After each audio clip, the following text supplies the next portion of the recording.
હાથ જોડી દઈશું દરેક.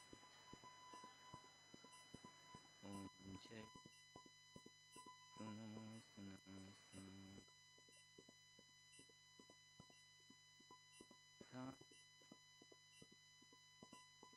નમો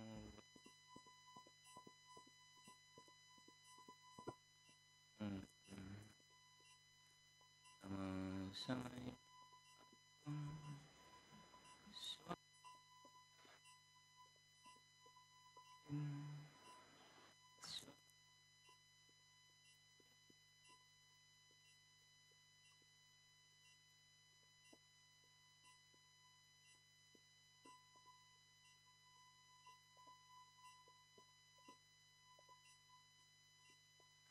નમો તે જેથી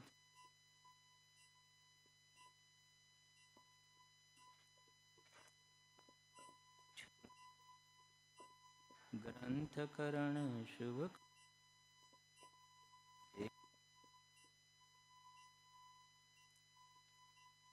નિજ પદરાજ નિજ સ્વરૂપ પરમ રસે જાને સારે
હલો.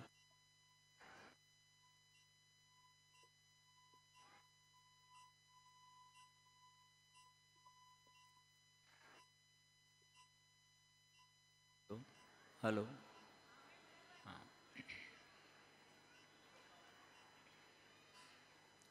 પંચકલ્યાણક પ્રતિષ્ઠા મહોત્સવના માંગલિક દિવસોની આપણે નજીક જઈ રહ્યા છીએ. એના પૂર્વે આપણે જે પાષાણની પ્રતિમામાંથી થોડાક જ દિવસમાં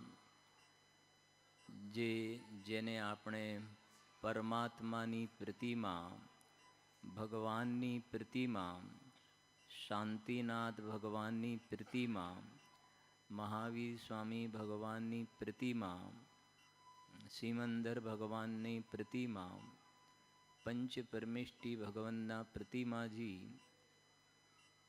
એવા આપણા ભાવો જે સ્ફુરાયમાન થવાના છે, તો એના સંદર્ભમાં જીનવાણી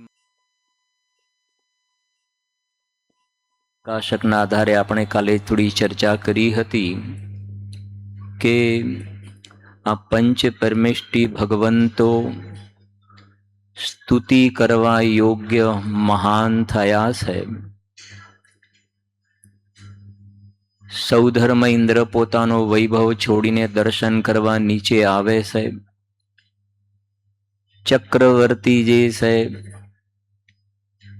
એમના ત્યાં જ્યારે આહાર દાનનો પ્રસંગ બને છે ત્યારે ગુરુદેવશ્રી તો વર્ણન પણ કરે છે કે મુનિરાજના આહાર દાનનો સમય હોય એ વખતે 6 ખંડના રાજા ચક્રવર્તી પોતાના મહેલની બહાર કોઈ મુનિરાજ મારા આંગણે પધારે અને આહાર દાનનો નિયોગ બને તો મારા મનુષ્ય પર્યાયને ધન્ય સમજવું અને એવો નિયોગ બની જાય છે, અંદરમાં ઘણો અહોભાવ જોવામાં આવે છે. તો આવું તો એ પંચ પરમિષ્ટિ ભગવંતોમાં વિશેષ શું પ્રગટ થયું છે કે જેના કારણે સમ્યક દ્રષ્ટિ જ્ઞાની ધર્માત્મા પુરુષો સહેજ એ ઝૂકી જાય છે, વંદન સ્તુતિ કરવાના ભાવ થઈ જાય છે. અને જેને સમ્યક્ત્વ પ્રાપ્ત કરવાની ભાવના છે એમને પણ પૂર્વ ભૂમિકામાં આવી જાતિનો સહેજ અંદરમાં ખેંચાતાણી વગર, ભાર વગર અને રસપૂર્વક જે આવા ભાવ જોવામાં આવે છે, તો એનું શું સ્વરૂપ છે? તો સવારે આપણે વાત પણ થોડી કરી હતી કે ટોડરમલજી સાહેબે જે મોક્ષમાર્ગ પ્રકાશકમાં પંચ પરમિષ્ટિ ભગવંતો જે સ્તુતિ કરવા યોગ્ય મહાન થયા છે એનું કારણ બતાવ્યું કે જે રાગાદિક વિકાર છે એમનો એમને નાશ કર્યો છે અને જ્ઞાન વિશેષ રૂપમાં પ્રગટ થયું છે. અને નિંદા કરવા યોગ્યની વાતમાં લખ્યું કે રાગાદિક વિકાર વડે અને જ્ઞાનની હીનતા વડે જીવ નિંદા યોગ્ય થાય છે. તો એ સ્તુતિ કર્યા બાદ જે આપણે સવારે ચર્ચા થઈ કે એ તો છઠ્ઠા સાતમા ગુણસ્થાનથી ઉપર લીધા, પણ ચોથા પાંચમા વાળાને પણ એક દેશ વિતરાગ વિજ્ઞાનતા પ્રગટ થઈ છે. ભલે એ વિતરાગતા એવા પ્રકારની નથી કે જે મુનિ દશા જ્યારે પ્રગટ થાય છે ત્યારે જે ત્રણ ચોકડી કષાયના અભાવમાં વિતરાગતા પ્રગટ થાય છે, એ વખતે 24 પ્રકારનો પરિગ્રહ છૂટી જાય છે. સમજો કે એક વાત, દેહ પ્રત્યે ઉપેક્ષા ભાવ છે. એક એક વાત સમજતા જઈએ. આપણે ચોથા ગુણસ્થાનથી શરૂ કરીને, કેમ કે આપણા વિધિનાયક શાંતિનાથ ભગવાન છે, બાકીના પ્રતિષ્ઠેય જે ભગવાન જે પ્રતિષ્ઠિત થવાના છે એ પણ એમના ઉપર પણ સામાન્ય વિધિ થશે. બધી સામાન્ય રૂપથી, મુખ્ય રૂપથી વિધિ તો જે વિધિનાયક શાંતિનાથ ભગવાન ઉપર બધી વિધિ થશે. તો શાંતિનાથ ભગવાને પૂર્વના આગળના ભવોમાં સમ્યક દર્શન પ્રાપ્ત કર્યું હતું. સમયસારની 38મી ગાથાનો પાઠ ભણી લીધો હતો. ધ્યાનથી એક એક વાત સમજશો તો ઘણું ક્લિયર થશે. એ 38મી ગાથા બધાને આપણને પરિચય છે કે સમ્યક દૃષ્ટિ કહે છે કે કંઈ અન્ય તે મારું જરી એક પરમાણુ માત્ર મારો નથી. અભિપ્રાયમાં, શ્રદ્ધામાં પ્રતિક્રમણ, પ્રત્યાખ્યાન, આલોચના થયા છે. છતાં પણ હજારો રાણીઓ 6 ખંડના વૈભવની વચ્ચે જોવામાં આવે છે. એ અભિપ્રાયની અપેક્ષાએ પોતાને અશરીરી માને છે. બહારના સ્ત્રી પુત્ર કુટુંબ પરિવાર તો છોડો, પણ આ દેહ જે છે એનો પરમાણુ માત્ર પણ મારો છે નહીં. એ જ સમ્યક દ્રષ્ટિ ધર્માત્મા અંદરમાં ભાવના નિરંતર એવી રહે છે કે સંત સાધુ બન કે વિચરું વહ ઘડી કબ આएगी. તો એ ભાવના ભાવતા ભાવતા એક સ્થિતિ એવી આવે છે કે બહારમાં આ સ્ત્રી પુત્ર કુટુંબ લાડી વાડી ગાડી બાગ બગીચા બંગલા જે સંયોગના રૂપમાં જે પરિગ્રહ હતો, સંયોગના રૂપમાં એ પરિગ્રહ પણ છૂટી જાય છે અને માત્ર મોર પીછી અને કમંડળ સાથે જોવામાં આવે છે સંયમના અને શૌચના ઉપકરણ તરીકે. એ પણ મુખ્ય તીર્થંકર પરમાત્માને તો એની પણ જરૂરિયાત રહેતી નથી, કેમ કે એમના નિમિત્તે કોઈ જીવની હિંસા પણ થતી નથી. અને તીર્થંકરના જીવને આહાર તો હોય છે પણ નિહારનો પ્રસંગ નથી હોતો, માટે એમને કમંડળની પણ જરૂરિયાત નથી હોતી. છતાં પણ આપણે દીક્ષા કલ્યાણકના પ્રસંગમાં એક પ્રતીકના રૂપમાં મોર પીછી અને કમંડળ બતાવીએ છીએ પણ ખરા. જ્યારે નિર્ગ્રંથ મુનિ દશા પ્રગટ થાય છે એ વખતે હવે સંયોગના રૂપમાં બધો પરિગ્રહ છૂટ્યો, પણ દેહ છે, હવે દેહ પ્રત્યે ઉપેક્ષા ભાવ છે. હવે દેહને છોડી શકાતો નથી. અને એ જ જીવ જ્યારે વિશેષ સ્વરૂપમાં સ્થિરતા કરતા આગળ વધે છે ત્યારે સિદ્ધ દશાની પ્રાપ્તિ થાય છે, કૃતકૃત્ય. જેના માટે શ્રીમદ રાજચંદ્રજી એક લાઈન લખી છે, બહુ સરસ લખ્યું છે. એક પરમાણુ માત્રની મળે ન સ્પર્શતા, પૂર્ણ કલંક રહિત અડોલ સ્વરૂપ જો. આ 3 સ્ટેપ તમે સમજો જરાક. ચોથા ગુણસ્થાન વાળા અભિપ્રાયમાં એક પરમાણુને પોતાનો જાણતા નથી, છતાં સંયોગમાં બધું ઊભું છે. ભાવના નથી, ભાવના સ્વરૂપમાં સ્થિરતા કરવાની છે. આગળ વધે છે તો સંયોગમાંથી ઘણું બધું છૂટી જાય છે. વિશેષ આગળ વધે છે, વિશેષ આગળ વધે છે. હમણાં જ અમે જમ્યા પછી ત્યાં બધા ભગવાનના પ્રતિમાજીનું જે ફાઇનલ ફિનિશિંગ થાય છે ને, અમે બેઠા હતા તો કોણ હતું સાથે, અમારે વાતચીત પણ થઈ, આપણે જગદીશભાઈ પણ હતા અને બીજા પણ એક ભાઈ હતા. તો મેં સ્વાભાવિક કહ્યું કે આ જે છે ને, આ હવે પોલિશ થાય છે, ફાઇનલ ફિનિશિંગ માને એક પ્રકારથી જોતા ચારિત્રનો દોષ નીકળી રહ્યો છે. જેને સમજમાં આવશે એને ખ્યાલ આવશે. ચારિત્રનો દોષ નીકળી રહ્યો છે. સિદ્ધાંતમાં સમજવું, જ્યારે મોટા પથ્થરો જે છે ને એમાંથી જે પ્રતિમા જ્યારે કાઢવાની કરવાનું હોય ને એ વખતે તો ઘણો બધો સમય જાય ટાંકણાથી કરવા વગેરેમાં. અને એ બધું તૈયાર થઈને તો આવી ગયું, પણ ફાઇનલ જે ટચઅપ આપવાનો છે ને, એમાં બહુ સમય ના લાગે. એમ સમ્યક દર્શન થયા પછી ચારિત્રનો દોષ ટાળવામાં વધારે સમય લાગતો નથી. એક બીજી વાત પણ મને સાથે ખ્યાલ આવી હતી, કહ્યું હતું એ પણ, કે જે અપ્રતિષ્ઠિત પ્રતિમા હોય છે ને, અપ્રતિષ્ઠિત, એને આપણે જોયું કાળો દોરો બાંધેલો હોય છે, કાળો દોરો બાંધેલો હોય છે ને. અને આપણા જેમાં પ્રતિષ્ઠિત થઈ ગયા છે ભગવાન, એમાં કાળો દોરો હોતો નથી. સમજાય છે કે નહીં? મારે તો એ કહેવું છે કે જ્યાં સુધી મિથ્યા દર્શનનો કાળો દોરો છે, સમજણ પડે છે, જ્યાં સુધી મિથ્યા દર્શનનો શ્રદ્ધાનો કાળો દોરો છે ત્યાં સુધી એની પર્યાયમાં આ અંદરમાં પોતાનો ભગવાન આત્મા પ્રતિષ્ઠિત થતો નથી. અને જ્યાં મિથ્યા દર્શનનો કાળો દોરો નીકળી ગયો ને હું પરમાત્મા છું એવો અનુભવ થયો ને, ત્યારે એની પર્યાયમાં ભગવાન આત્માની પ્રતિષ્ઠા થઈ ગઈ. અને આ પંચકલ્યાણ પ્રતિષ્ઠા મહોત્સવનો પ્રસંગ પણ પ્રયોજન એ છે, પૂજ્ય ગુરુદેવશ્રીએ કહ્યું પણ છે કે આ તો સમ્યક દર્શન પ્રાપ્ત થવામાં નિમિત્તભૂત કારણ છે. આ ભગવાનની જે પ્રતિમામાં અત્યારે તો કાળો દોરો લાગેલો છે, પછી થોડાક સમય પછી શું થશે? કાળો દોરો નીકળી જશે. તું પણ અહીંયાથી જતા પહેલા આ મિથ્યા દર્શન જ્ઞાન ચારિત્રનો કાળો દોરો મૂકીને જજે, સમ્યક દર્શન જ્ઞાન ચારિત્ર પ્રગટ કરીને જજે. એવો કોલ કરાર કરજે, કમિટમેન્ટ કરજે તું.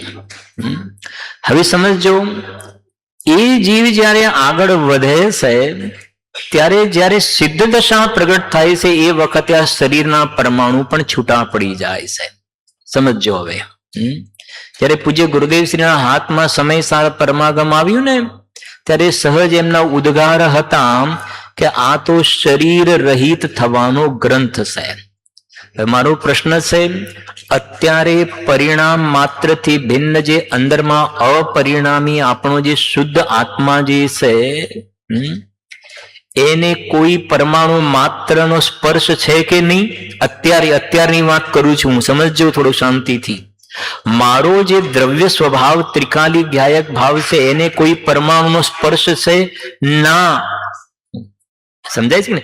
આનો સંબંધ હોવા છતાં પણ મારા દ્રવ્ય સ્વભાવને આનો રંચ માત્ર સ્પર્શ નથી. તો એવા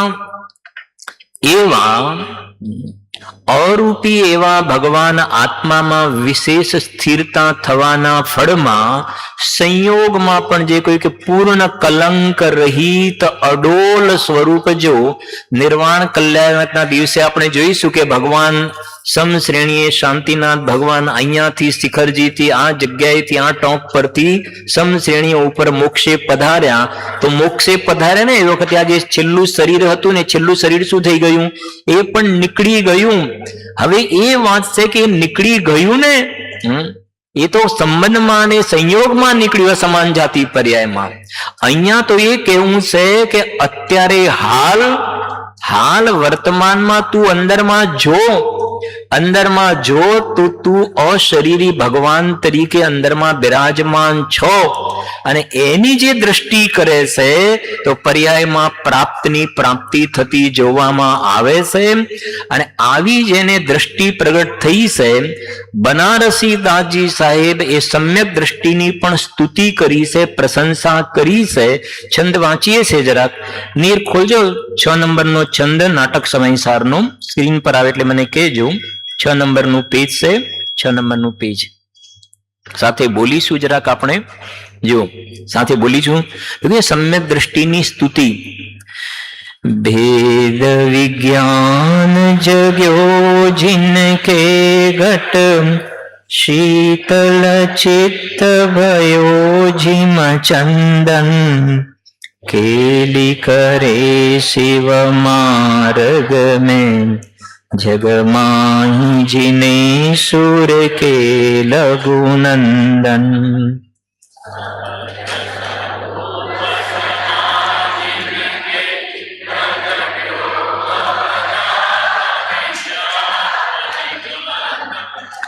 शांत दशा तिनकी पहचान करे कर जोरी बनारसी वंदन. फरीથી પાઠ કરીશું, સાથે બધા બોલજો. भेद विज्ञान जग्यो जिनके. સમજી ગયા ને? હવે કાળો દોરો, આટલું કાળો દોરો શું થયો? કાળો દોરો બાજુમાં મૂકી દીધો.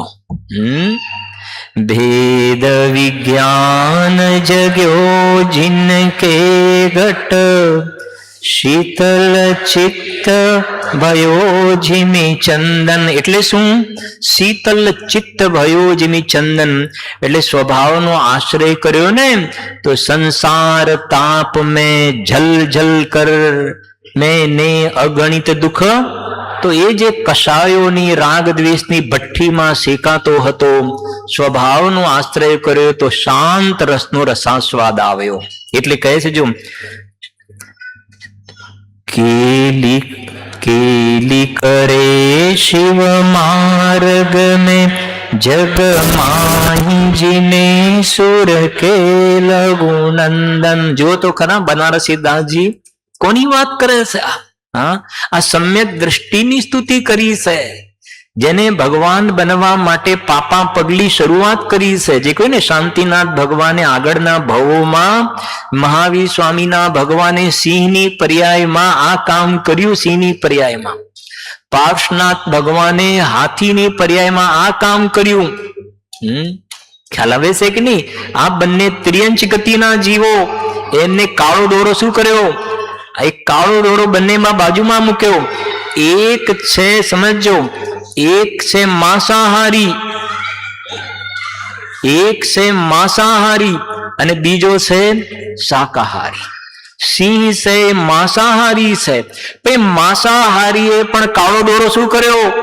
થોડી શાંતિથી વાત સમજવાનું. જે હાથી છે એ તો શાકાહારી છે, એને તો સમ્યક તો પ્રાપ્ત કર્યું.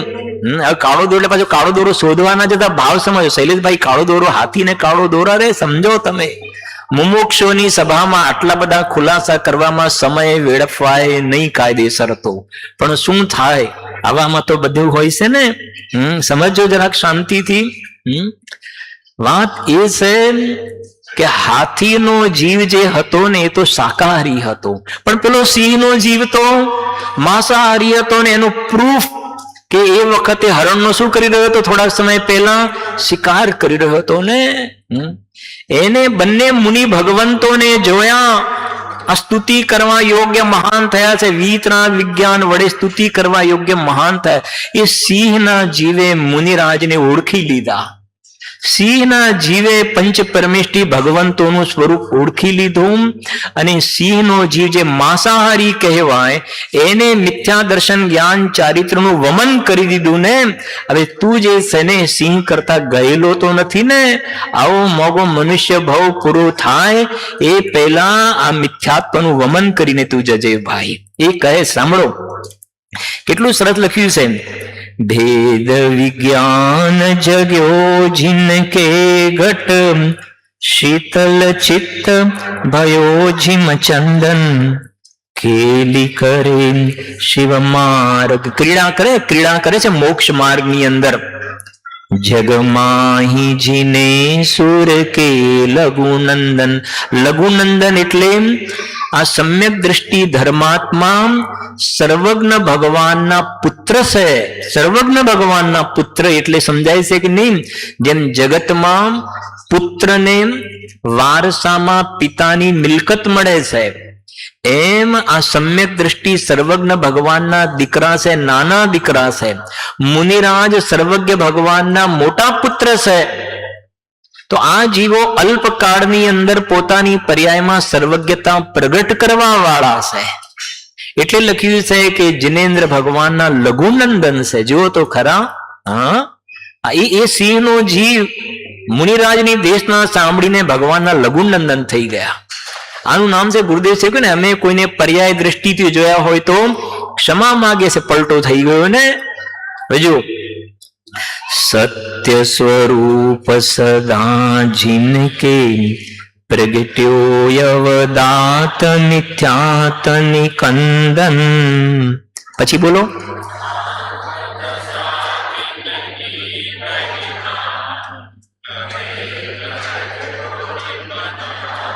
કર એટલે ખબર, કર જોડી એટલે હાથ જોડીને બનારસી દાસજી આ સમ્યક દ્રષ્ટિ જીવોને વંદન કરે છે, એમની સ્તુતિ કરી છે. કેમ?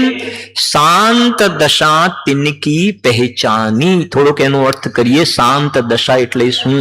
શાંત દશા એટલે, અને બે રીતે આપણે સમજીશું થોડુંક. શાંત દશા એટલે બહારની અંદરના તમારે જે હાવભાવ સમ્યક દ્રષ્ટિના ગ્રહસ્થ વ્યાપારમાં હોય એ તો કંઈક અલગ દેખાશે અંદરમાં, પણ અંદરમાં પોતાના સ્વભાવના આશ્રય મિથ્યાત્વ અને અનંતાનુબંધી કશાયનો અભાવ થયો છે. અને જે આંશે વીતરાગ વિજ્ઞાનતા પ્રગટ થઈ છે, જે જ્ઞાન ધારા પ્રગટ થઈ છે, એનું નામ છે શાંત દશા તિનકી પહેચાની. શાંત દશા એટલે સમજો, થોડુંક સાંભળજો જરા. શાંત દશા સમ્યક દ્રષ્ટિની વાત કરી રહ્યા છીએ આપણે. જેના માટે દોલતરામજીની એક સરસ ભક્તિ છે, બધાને આવડતી પણ હશે. એક લાઈન વાંચ્યું છું એટલે શાંત દશાનો થોડો ભાવ ખ્યાલ આવે. પછી બીજો અર્થ પણ આપણે જોઈએ છીએ. બહુ સરસ કહ્યું છે. छिन्मूरत दगधारी की मोहे रीति लगत है अटापटी बाहर नार की कृत दुख भोगे अंतर सुख रस घटा घटी. સમજાય છે થોડું થોડું? ફરીથી બોલું છું પછી તમે ગુણસ્થાન કહેજો.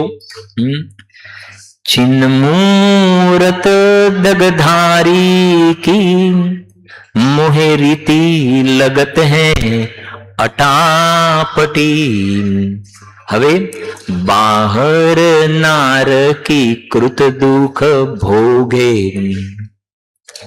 અંતર સુખ રસ ઘટાઘટી. આ શાંત દશાનો અર્થ છે બિપિનભાઈ, શાંત દશાનો અર્થ. શ્રેણિક રાજા છે ને પેલી નરકની અંદર શ્રેણિક રાજા, બીજા નારકીઓ જયારે મારવા માટે આવે છે તો શ્રેણિક રાજા અત્યારે નારકીની પર્યાય છે ને, તો સામે એ પણ માર કાટની અંદર એ પ્રમાણે એમની પણ પ્રક્રિયા જોવામાં આવે છે, પ્રક્રિયા એ પણ સામે જોવામાં આવે છે. વધારે થોડીક લાઈન કહું કે પહેલી બીજી ત્રીજી નરકની અંદર સાંભળજો, પહેલી બીજી ત્રીજી નરકની અંદર અસંખ્યાત સમ્યક દ્રષ્ટિ જીવો એવા છે, નોટ ઓનલી સમ્યક દ્રષ્ટિ બટ સમ્યક દ્રષ્ટિની સાથે સાથે તીર્થંકર પ્રકૃતિ બાંધી રહ્યા છે. ખાલી શ્રેણિક રાજા નહીં, એવા અસંખ્ય સમ્યક દ્રષ્ટિ જીવો પહેલી બીજી ત્રીજી નરકમાં છે કે ત્યાંથી નીકળી આવીને સીધા તીર્થંકર થવા વાળા છે. શાંતિથી બધી વાતો સમજવી ભાઈ. સવારે પણ કીધું 4-6 કલાકનો સ્વાધ્યાય હોવો જોઈએ નિવૃત્તિ લઈને, નહીં તો દેહ છૂટી જશે ને સંસારમાં ક્યાંય કોઈ જગ્યાએ ખોવાઈ જશે, કોઈ પત્તો નહીં ખાય ભાઈ. હમણાં જ ઉત્તરાયણનો પ્રસંગ ગયો ને, કહ્યું હતું એક જગ્યાએ, આ ઉત્તરાયણની અંદર પેલો પતંગ કપાય ને ક્યાં જઈને પતંગ ઉતરે ખબર ના પડે, એમ તારો દેહ છૂટી ગયા પછી 4 ગતિમાંથી અળસિયામાં ઉત્તરાયણ થાય કે વંદામાં તારું ઉત્તરાયણ થાય કે નરકમાં થાય કે સ્વર્ગમાં થાય, એ બધી ગેમ તારા હાથમાં છે. તારી પાસે જે થોડોક ટાઈમ બચ્યો છે એની અંદર તારે આ કાળો દોરો તોડવાનો છે તારે, અને તોડવાનું કામ તારે પોતાને જ કરવાનું છે, સમ્યક દર્શનનું કામ તારે કરવાનું છે. સાંભળો, શાંત દશા. હા, સવારે કહ્યું ને જેમ પીપર મીટ મોઢામાં મમરાવી, એમ આવી બધી વાતો સાંભળીને અંદરમાં ધૂન ચડી જવી, જેમ સોગાનીજી સાહેબને ધૂન ચડી ગઈ, જ્ઞાન અને રાગ જુદા સાહેબ, બસ કામ થઈ ગયું ને, શાંત દશા પ્રગટ કરી લીધી. સોનગઢની અંદર સમિતિના રૂમમાં રાતભર કાળો દોરો તોડવાનો શું કર્યો, કાળો દોરો તોડવાનો અભ્યાસ કર્યો ને સવાર પડતા પડતા પૂજ્ય ગુરુદેવ શ્રી કે સમ્યક દર્શન પ્રાપ્ત કરી લીધું. આ સ્તુતિ થઈ ગઈ. હવે સમજો, એ નરકની અંદર સમ્યક દ્રષ્ટિ ધર્માત્મા સામે મારકાટ કરી રહ્યા છે, છતાં દોલતરામજી કહે છે ચિન્મૂર્ત દગધારી કી મોહે રીતિ લગત હૈ અટાપટી. પછી આવડે છે કે નહીં, ના આવડતું હશે, ઘણા ના આવડતું હોય તો ઘરે જઈને આ બધું શીખવાનું, એટલા માટે થોડું સ્ટોપ મૂકી હશે. બાહર નારકી કૃત દુઃખ ભોગે, બહારમાં અંતર સુખ રસ ઘટાઘટી. વાહ, અંતર સુખ રસ ઘટ, એનું નામ શાંત દશા. આજ સમયસારની અંદર તમે જોશો તો પંડિતજીએ લખ્યું છે, જયચંદજી સાહેબે, બહિરાત્મા જે છે ને તો બહારથી માપ કાઢે છે, બહિરાત્માનું ગજું નથી, મિથ્યા દ્રષ્ટિ જીવનું ગજું નથી, સમ્યક દ્રષ્ટિનું માપ કાઢવાનું ગજું, જે ગજું એટલે ગજું સમજાય છે ને આપણે ગુજરાતી ભાષામાં, તો હા, મિથ્યા દ્રષ્ટિ પાસે એવું માપ નથી કે સમ્યક દ્રષ્ટિની ઓળખાણ કરી શકે. સમ્યક દ્રષ્ટિની ઓળખાણ કરવા માટે તો તારે સ્વયં અંતર્મુખ દ્રષ્ટિ કરીને તારે સમ્યક દ્રષ્ટિ થવું પડશે. ત્યાં લખ્યું છે, જ્ઞાનીની વાત તો જ્ઞાની જાણે છે, બહિરાત્મા તો બહારથી માપ કાઢે છે ને. ત્યાં કાનજી સ્વામી જે છે ને, એ એક બાજુ તમે કહો છો સમ્યક દ્રષ્ટિ જ્ઞાની ધર્માત્મા છે, આટલો બધો અભ્યાસ છે, તો કારમાં કેમ બેસવાનું, પ્લેનમાં કેમ બેસવાનું, કપડા કેમ પહેરવાના, અરે તને શું ખબર પડે ભાઈ, સમજાય છે કે નહીં? હજુ તો ગુરુદેવ શ્રી માટે તો આવી જાતિના સમ્યક દ્રષ્ટિ ધર્માત્મા આ કાળમાં આપણને મળી જવાય મોટો અચંબો છે વાસ્તવમાં. તો બાકી સમ્યક દ્રષ્ટિ ચોથા વાળાની પરિણતિ જે છે ને, એ તો ભાઈ ભરતજી અને બાહુબલી એક આટલા જમીનના ટુકડા માટે અભિપ્રાયમાં એક પરમાણુને પોતાનો ના માને, પણ ચારિત્રના દોષ માટે સામ સામે લડવા માટે ઉભા થઈ ગયા.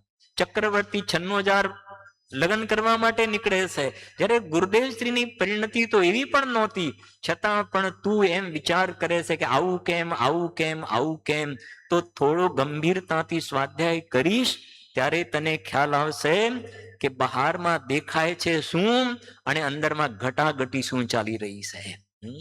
ઋષભદેવ ભગવાનનું ચરિત્ર તો બધાને ખબર છે. શું જોતા જોતા વૈરાગ્ય થયો હતો ઋષભદેવને? શું જોતા જોતા વૈરાગ્ય થયો હતો? હા, નીલાંજનાનું નૃત્ય જોતા જોતા પેલો દેહ છૂટી ગયો અને સંસારની ક્ષણભંગુરતા ખ્યાલ આવી ને. હા, પણ વાત એ છે કે ઋષભદેવ એ રાજાની અવસ્થામાં નીલાંજનાનું નૃત્ય જોતા હતા, એ તો જગતને દેખાય છે. હા, પણ અંદરમાં આત્માના આશ્રય જે સમ્યક દર્શન જ્ઞાન ચારિત્રનું જે નૃત્ય ચાલી રહ્યું હતું, જે કેલી કરે શિવ માર્ગ મેં, અંદરમાં જે નૃત્ય ચાલી રહ્યું હતું એ જગતની પાસે એ જોવાની કલા નથી. સમજાય છે? બહારમાં નીલાંજનાનું નૃત્ય જોવાની, અંદરમાં એમને એવી ભાવના છે કે અંદરની અંદર મેં ક્યારે સ્વરૂપમાં સ્થિર થઈ તો પણ ભાર લાગે છે. એ તો એક બહાનું મળી ગયું. એટલે કહ્યું ને કે બહિર આત્માની પાસે સમ્યક દ્રષ્ટિની જોવાના ચક્ષુ છે નહીં. એક વાત. હવે બીજી વાત સાંભળજો જરાક. એક તો આપણે આ વાત કરી કે શાંત દશા તિનકી પહેચાની. એક બાજુ નરકમાં નારકી સમ્યક દ્રષ્ટિ યુદ્ધ કરે છે, લડાઈ કરે છે. ભરતજી બાહુબલી વચ્ચે યુદ્ધ ચાલી રહ્યું છે. તદભવ મોક્ષ નામી છે, ક્ષાયિક સમ્યક દ્રષ્ટિ છે. બહારમાં કેવી રીતે ખ્યાલ આવે? પણ ના, અંદરમાં શાંત દશા તિનકી પહેચાની કરે કર જોરી બનારસી વંદન. એ સમ્યક દર્શન જ્ઞાન ચારિત્ર જે પ્રગટ થયા છે ને, એ ગુણોને ત્યાં ગાડી સ્તુતિ કરી છે. હવે આવો એક છંદ બનારસી દાસજીએ જે લખ્યો છે એ મારે તમને બતાવવો છે. જુઓ જરાક, આવજો પાછળ, પેજ નંબર 365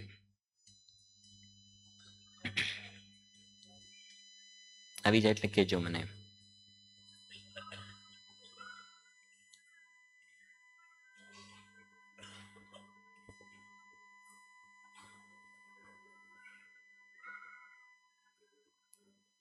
पेज नंबर से 365.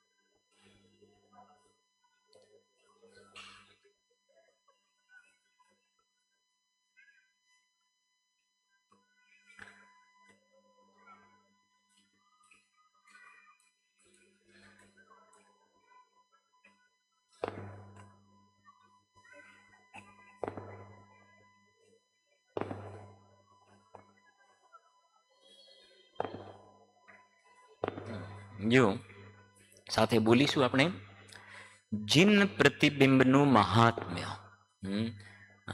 સમજાય છે ને? હવે જીન પ્રતિબિંબનું મહાત્મ્ય. આપણે રોજ ભગવાનના દર્શન કરવા જઈએ છીએ અને આ ભગવાન પણ હવે થોડાક સમયમાં બિરાજમાન થઈ જાય છે, તો એનું મહત્વ શું છે સાંભળજો.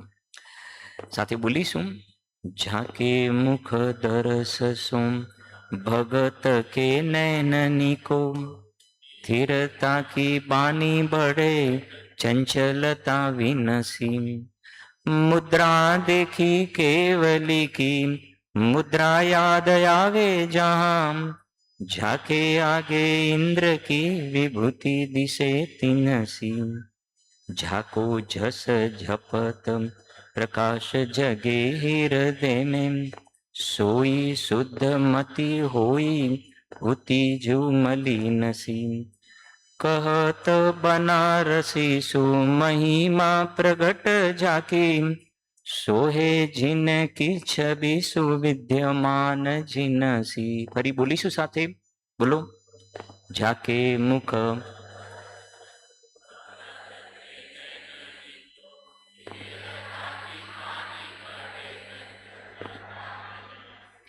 मुद्रा देखी केवली की मुद्रा याद आवे जहां, झाके आगे इंद्र की विभूति दिसे तिनसी, झाको जस झपत प्रकाश जगे हृदय में सोई शुद्ध मती होई हुती जूमले. એ કાળો દોરો તૂટી ગયો. આ સમજાય છે કે નહીં? कहत बनारसी सु महिमा प्रगट जाके सोहे जिन की छवि सुविद्यमान जिनसी. આની ચર્ચા તો આપણે ઘણી ધરાઈને ચર્ચા કરીશું આ વિષયની. એક સાંભળજો. ઝાકે મુખ દરસસો, ભગવાનની શાંત પ્રતિમાને જોઈને ઝાકે મુખ દરસસો. પછી શું લખ્યું છે? ભગત કે નૈન. અહીંયા ભગતનો અર્થ સમ્યક દ્રષ્ટિ. ભગતનો અર્થ શું? સમ્યક દ્રષ્ટિ. ઝાકે મુખ દરસસો ભગત કે નૈનની કો ધીરતા કી બાની બઢે ચંચલતા ભિન્નસી. અંદરમાં સ્વરૂપમાં સ્થિર થવાનો શું થાય છે?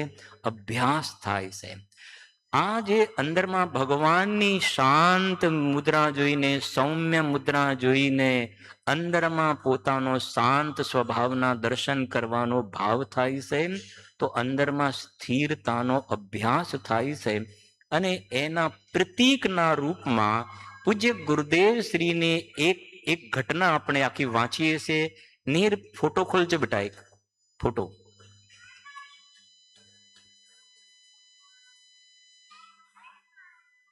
આવી જાય એટલે કહેજો મને.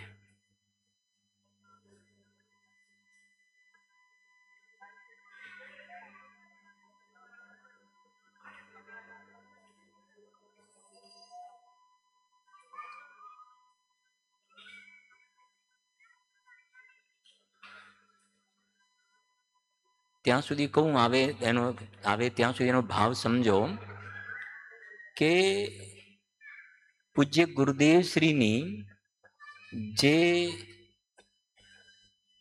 ધ્યાનસ્થ અવસ્થા બધાએ જોયેલી છે, એક ચિત્રપટ ગુરુદેવ શ્રીનું બધાએ જોયેલું હશે અને પ્રસિદ્ધ છે. આવી ગયું? હા, જુઓ, સાંભળજો હવે શાંતિથી. ગુરુ, આ સેન લાઈનનો અર્થ કરીએ છીએ આપણે. આજે બપોરે મને એકદમ વિકલ્પ આવે ઘણું શોધ્યું મેં, અને મને આમ મળી ગયું કોટેશન, સાંભળ્યું હતું, ખૂબ મહેનત કરી, પછી મળી પણ ગયું કે એ જે લાઈન વાંચી ને, ઝાકે મુખ દરસસો ભગત કે નૈનની કો સ્થિરતા કી બાની બઢે ચંચલતા વિનસી. અંદરમાં ચંચળતા નીકળી જાય છે. આ ગુરુદેવની મુદ્રા તો બધાને દેખાય છે ને. હવે પૂરું વાંચ્યું છું, સાંભળજો. સોનગઢમાં પૂજ્ય શાંતાબેનના કાકા શ્રી નાનચંદભાઈ ખારા રહેતા હતા.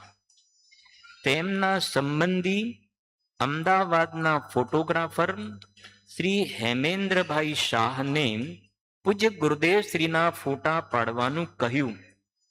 શ્રી હેમેન્દ્રભાઈએ સોનગઢમાં 8 દિવસ રહી પૂજ્ય ગુરુદેવ શ્રીના જુદા જુદા એંગલથી ઘણા ફોટા પાડ્યા.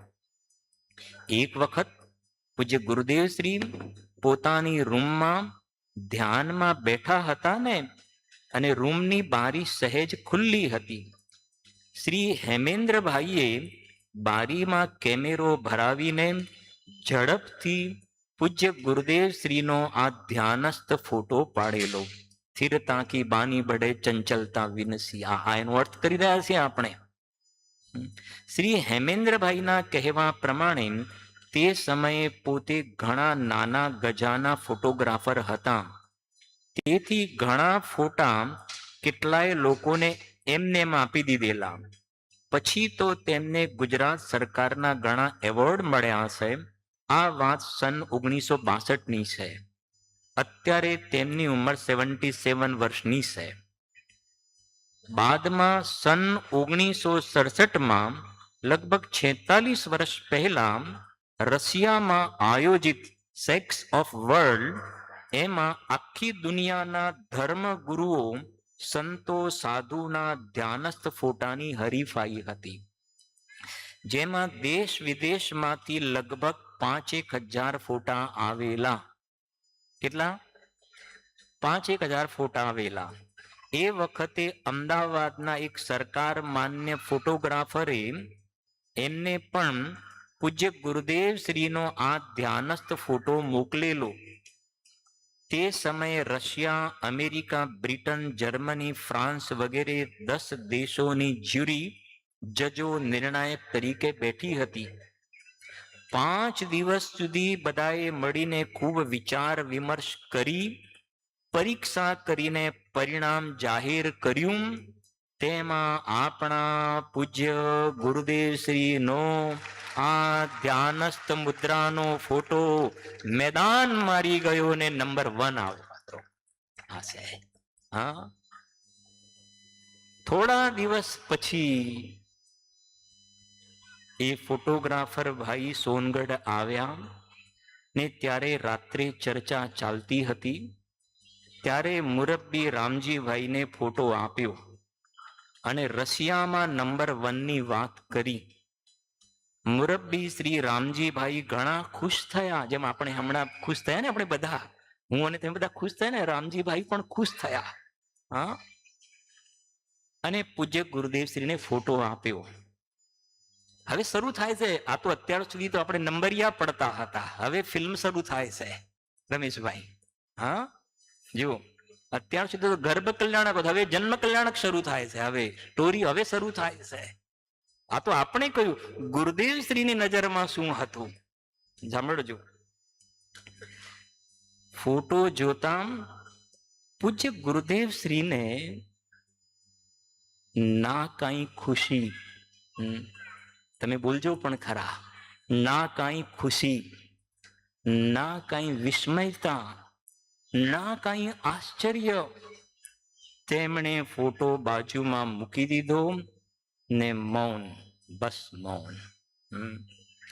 પછી એટલું પૂછ્યું, વાહ, જુઓ તો ખરા બિપિનભાઈ.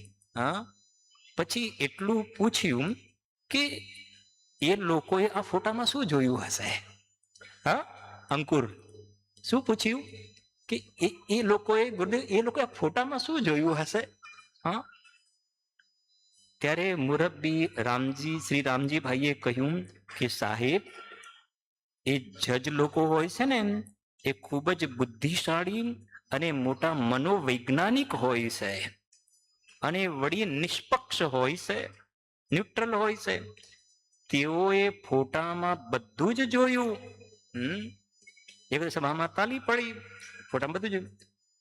અંતરંગમાં આપની આત્માના ધ્યાનની લીનતા, મગ્નતા અને બહિરંગમાં આપના શરીરની સ્થિરતા. આપણે પેલી લાઈન નોટ કરીએ છીએ, મુદ્રા દેખી કેવલી કી મુદ્રા યાદ આવે જા, એ આપણે લાઈન બોલે ને, હા, જાકે મુખ દર્શ શું ભગત કે નૈનની કો, સ્થિરતા કી બાની બડે ચંચલતા વિન. આપણે એની વાત કરીએ. સાંભળજો, મેં એટલા માટે કહું છું કે પેલા શાંત દશા વાળા, પેલા લડવા વાળાની શાંત દશા મેં બતાવી. કન્ક્લુઝન સમજ, હું શું કહેવા માંગુ છું. બે સમ્યક દ્રષ્ટિ લડવા વાળા છે, તીર્થંકરના જીવ નીચે લડવા વાળા છે, પણ શાંત દશા અંદરમાં જ્ઞાન ધારા પ્રગટે છે. અને એક આ પણ છે કે જેમની આવી શાંત દશા ચહેરા ઉપર પણ ઉમટીને આવે છે, ચોથાની અંદર પણ. હવે તમને સમજ, બંને મિલાન કરશો ત્યારે ખ્યાલ આવશે કે શું ટોપિક ચાલે છે. આ સમજજો. ત્યારે મુરબ્બી, હા, આપની તેજસ્વીતા, સુંદરતા વગેરે વગેરે. જવાબ સાંભળતા જ પૂજ્ય ગુરુદેવ શ્રી ગંભીર ગંભીર ને ગંભીરતામાં જ આંખો બંધ કરીને બેસી રહ્યા. 10 મિનિટ પછી કહે, હવે જો 10 મિનિટ પછી કહે, બોલો પ્રશ્ન. પેલી તત્વ ચર્ચા હોય ને, કે બોલો કઈ પ્રશ્ન હોય તો, પેલી વસ્તુ બાજુમાં, કઈ બોલો કઈ પ્રશ્ન હોય તો. થોડી ચર્ચા ચાલી, પરંતુ સભામાં તો જોરશોરથી તાલીના ગડગડાટ અને હર્ષનાદથી પૂજ્ય ગુરુદેવ શ્રીનો મહિમાને જય જયકાર થતો રહ્યો. અને ચર્ચાનો સમય શું થઈ ગયો? કોઈએ પ્રશ્ન પૂછ્યો નહીં. બધા જ અંદરમાં સેલિબ્રેશનનો જે ભાવ હતો ને, એટલે કોઈને એ પ્રશ્ન પૂછવાનો ભાવ આવ્યો. અને ગુરુદેવજી તો બાજુમાં કીધું કે કઈ બોલો, કઈ પ્રશ્ન હોય તો. હવે શું કહે છે, જુઓ. ત્યારે તો હું પણ પૂજ્ય ગુરુદેવ શ્રીના મહિમામાં ભીંજાઈ ગયો. પછી વિચાર આવ્યો કે પૂજ્ય ગુરુદેવ શ્રીને પોતાની પ્રશંસા બિલકુલ પસંદ નથી, તો આ ફોટાથી શું આકર્ષાય? તો પણ બીજે દિવસે મેં પૂજ્ય ગુરુદેવ શ્રીને પૂછ્યું કે સભામાં બેનને ને બધાને આપનો ખૂબ જ મહિમા આવ્યો અને સભા તો ભાવ વિભોર બની ગઈ અને આપ તો આંખો બંધ કરીને ખૂબ ગંભીર ગંભીર એકદમ નિશબ્દ. ત્યારે પૂજ્ય ગુરુદેવ શ્રીએ હળવાશથી કહ્યું કે જો ભાઈ ક્યાં તીર્થંકર અરિહંત ભગવાનની ધ્યાનસ્થ મુદ્રા આજે બિરાજમાન થશે ને ભગવાન. હા, ક્યાં તીર્થંકર અરિહંત ભગવાનની ધ્યાનસ્થ મુદ્રા, ક્યાં અરિહંત ભગવાનની નિજ આત્માની લીનતા મગ્નતા અને ભગવાનની સર્વજ્ઞતા વીતરાગતાના ઘણા ઊંડા ઊંડા વિચારો ચાલ્યા. એમ ગુરુદેવશ્રી આ મુદ્રા છે ને આ પ્રકારે, તો ગુરુદેવશ્રી એમ વિચારે છે કે આ મુનિ ભગવંતો સર્વજ્ઞ ભગવાનનો વિચાર કરે છે. એ અહીંયા ભાવ પડ્યો છે. ખૂબ ઊંડા ઊંડા વિચારો ચાલ્યા ને ભાવમાં આવ્યું કે આવી સર્વજ્ઞ વીતરાગતા ક્યારે પ્રાપ્ત થાય? ઓહો મેરી એ ફોટામાં નહીં, મને હવે મારું ધ્યાન ક્યાં? હવે જો ચોથા ગુણસ્થાન વાળા એ સમ્યક દ્રષ્ટિ કે છે મારું ધ્યાન ક્યાં? અને આ તીર્થંકર ભગવાન સ્વરૂપે ડૂબેલા નમન તુજને ઓ જીનવરા, એમનું ધ્યાન ક્યાં? મારી દશા આવી ક્યારે પ્રગટ થાય? વગેરે પૂજ્ય ગુરુદેવ શ્રીની આ વાત સાંભળીને મને થયું કે અહો આ ગુરુ નથી પણ સદગુરુ છે. માત્ર સદગુરુ નથી પણ મહાન મહાન સદગુરુ છે. હું તો પૂજ્ય ગુરુદેવ શ્રીના ચરણોમાં ઝૂકી ગયો અને બોલ્યો કે ધન્ય છે ગુરુદેવ શ્રી આપની અંતર નિષ્પૃહ વૃત્તિને, ધન્ય છે આપની અંતરની ઉદાસીનતાને, ધન્ય છે આપની સ્વભાવની પરિપૂર્ણતાની ભાવના. હે પૂજ્ય ગુરુદેવ શ્રી, આપના ચરણોમાં અનન્ય ભક્તિ પૂર્વક કોટી કોટી વંદન હો, કોટી કોટી વંદન હો, કોટી કોટી નિત્યપ્રતિ વંદન હો. બ્રેકેટમાં લખ્યું છે સોનગઢમાં પૂજ્ય ગુરુદેવ શ્રીના નિકટ અને સાનિધ્યમાં રહેતા રાજકોટ નિવાસી સ્વર્ગસ્થ શાંતિભાઈ શાહની અંગત ડાયરીમાંથી સાભાર. આ પ્રમાણે એનો આધાર પણ છે. આવી ઘટના બનેલી છે. हेलो हेलो हेलो हेलो जाके मुख दरसो भगत के नैनसो फिरता की आन बढ़े चंचला सा विनसी मुद्रा देखे केवल की मुद्रा याद आवे जहां जाके आके इंद्र की विभूति देखे तेन से जिन प्रतिमा અને મુદ્રા એનો શું મહિમા હોય. કારણ કે આખો પંચકણા પ્રતિષ્ઠા મહોત્સવ જીનેન્દ્ર ભગવાનની સ્થાપનાનો મહોત્સવ છે અને એ કાયમ માટે એ મુદ્રા જોઈને આપણે આપણી મુદ્રા જોવાની છે. અને એનું દ્રષ્ટાંત કમ્પેરિઝન પૂજ્ય ગુરુદેવશ્રીની ધ્યાનસ્થ મુદ્રા, જેને વર્લ્ડમાં આખા વર્લ્ડમાં સંતની કોઈ ધ્યાન મુદ્રા હોય તો એક કાનજી સ્વામીની મુદ્રા છે. એવો જેને નંબર આપ્યો છે, મળ્યો છે. એવી પાવન વાત પંચકણા પ્રતિષ્ઠા મહોત્સવની પૂર્વ બેલામાં આદરણીય પંડિત શ્રી શૈલેષભાઈ શાહ એમના માધ્યમથી સાંભળી.